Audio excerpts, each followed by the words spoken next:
During this demonstration, we will learn how to use JSON assertion to verify information after modifying the expected value, to apply a response assertion to verify text in a response, to utilize a response assertion to verify receipt of a code, and to verify an outcome with a duration assertion. Let's first go ahead and learn how to use a JSON assertion to verify information. JSON assertion is a dedicated and more convenient method for handling JSON responses than common and popular in web apps.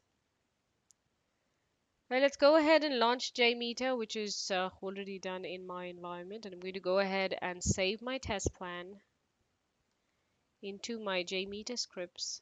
And I'm going to go ahead and name it as a JMeter lab 1-4-assertions.jmx. So that's done. Let's go ahead and first install the JSON plugin. We will need to be able to do this. So I'm going to go into Options, Plugin Manager, and locate the JSON plugin, which is right here. And I'm going to apply changes and restart the JMeter. Now that the JMeter has restarted, let's go ahead and add a thread group to the test.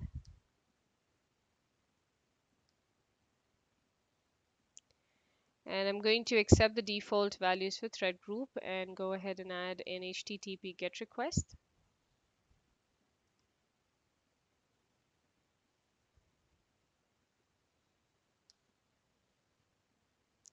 Let's name this request as HTTP JSON 1 and enter the server name.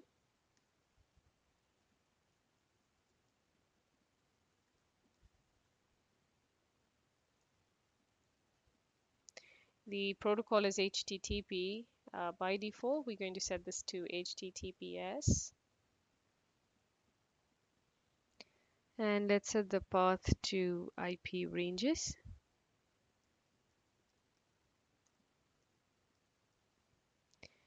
And set the method to get, which is by default. Right, let's accept the rest of the values as default. And the next thing we want to do now is go ahead and add a JSON path assertion to the HTTP JSON 1.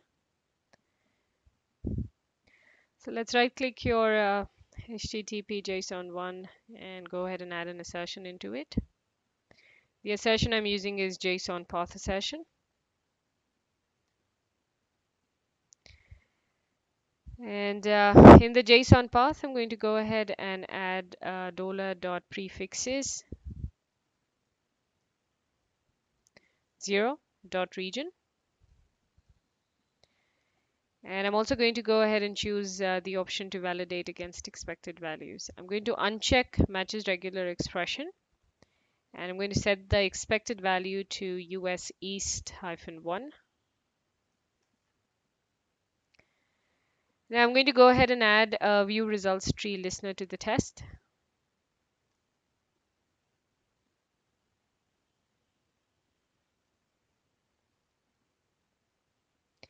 Let's first save the test and then go ahead and run it with the view results tree window open.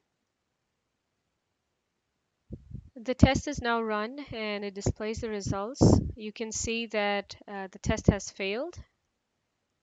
Now, if you go into your response data tab, you can notice that the region for this result is global, whereas we had set the expected result to US East 1. So you would notice if you would expand that the test has failed because of the assertion that says the value expected was US East 1 but found it to be global. Right, so the next thing we'll do now is we will recreate this test and we will change the expected value, run the test, and notice the new results thereafter. So I'm going to go back into the thread group now and I'm going to add a new HTTP request. I'm going to call this HTTP JSON 2.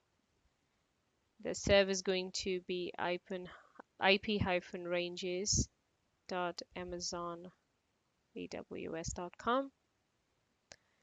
The protocol will be HTTPS, and the path, I'm going to set that to IP ranges. Right, and the rest of the stuff is going to stay as default, and I'm going to go ahead and add a JSON path assertion to it now.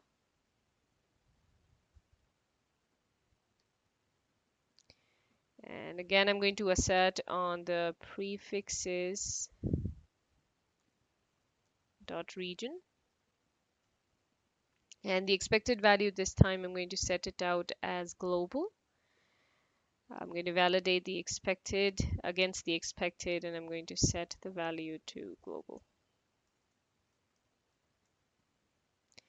Right, so that's done. Now I'm going to go back and I'm going to run this test now. So let's just save this off. Go into your results tree, clear the results, and let's rerun the test.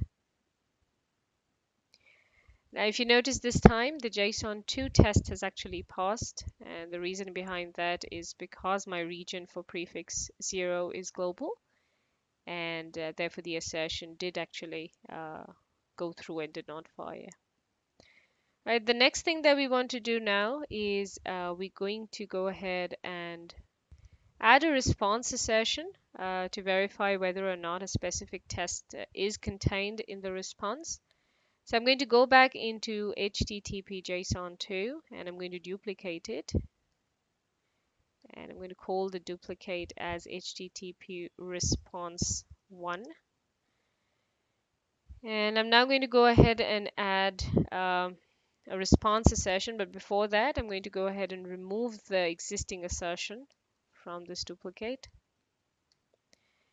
And then go back and add a response assertion this time.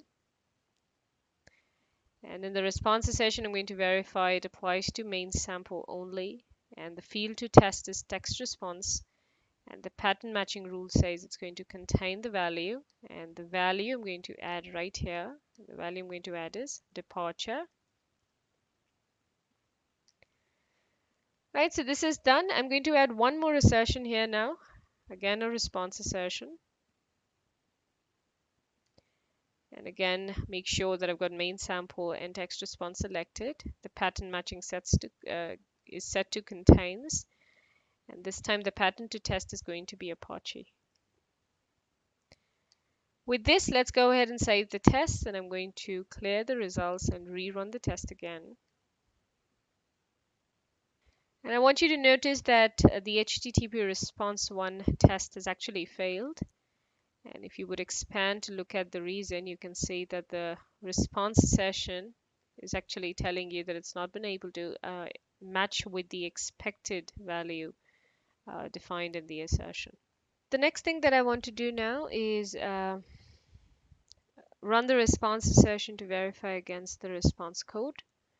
So I'm going to duplicate the HTTP response 1 and I'm going to rename it to response 2. And I'm going to modify the path to something that doesn't really exist. So maybe nothing here .html. And I'm also going to modify the assertion to now look for response code. And I'm also going to mark not to check for status. And I'm going to also say the pattern must match against the pattern to test, which I'm going to set to 403. I do not need the second assertion, so I'm going to remove that off. And I'm going to save the test and go back to view results tree and run the test. I want you to notice now that the HTTP response 2 has actually passed. And if you look at your response data, you've got a 403, which is access denied, as a result of which the assertion's actually gone through and the test has passed. Now, finally, we will use a duration assertion to verify the outcome matched the expectation of the test. So I'm going to go back into thread group and I'm going to add a dummy sampler. And in the response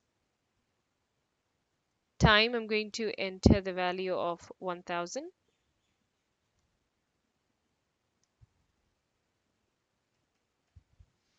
and leave the rest of the values as default. Now I'm going to add an assertion on top of this sampler. It's going to be a duration assertion. And I'm going to set the duration to 1200 milliseconds. And I'm going to go back now into my view results tree and clear that, save the test and go ahead and run it.